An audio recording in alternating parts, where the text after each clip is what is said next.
That's our family at the terminal for the military charter.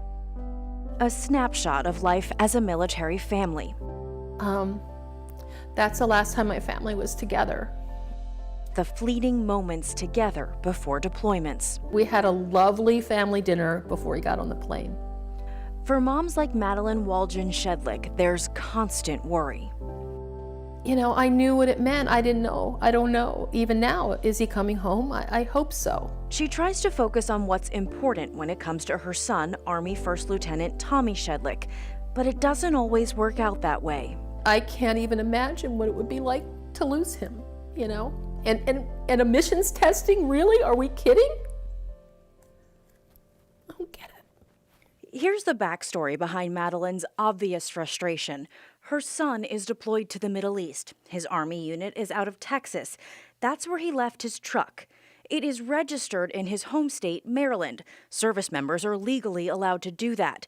So Maryland MVA said the pickup was due for emissions testing. Madeline got the notice. And I kept looking like all over the place for the military exemption, and there was none. So she called MVA to try to keep the small stuff off her son's plate. They didn't know what to do with me.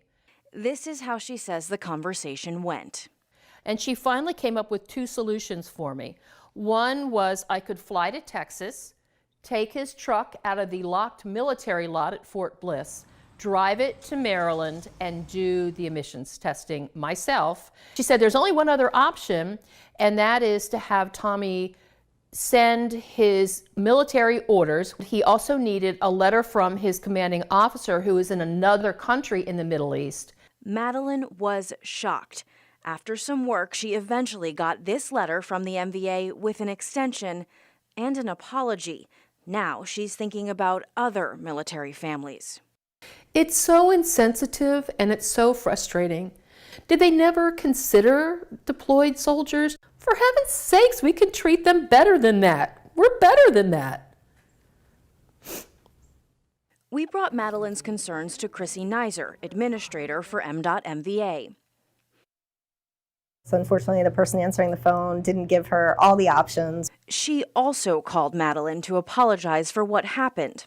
And that's an opportunity to see how we can do things a little better. I'm grateful for Mrs. Shedlick because frankly, she has paved the way to make it easier for other military families going forward. Paved the way with changes they just put in place. We've added a question under our vehicle emissions information specific for military members. We're adding the states that also do VEEP testing so that we can accept test results from those states. In addition, we're retraining staff so that they're clear on how they should be providing this information. But the Shedlicks are hoping officials will go even further. Right now, there are emissions waivers for seniors and disabled citizens.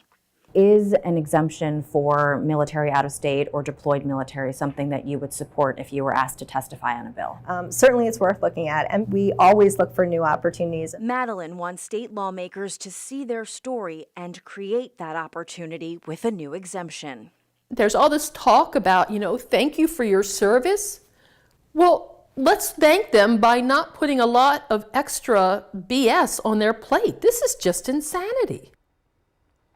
There's also concern about switching to real ID driver's licenses and how that could be an issue for military personnel.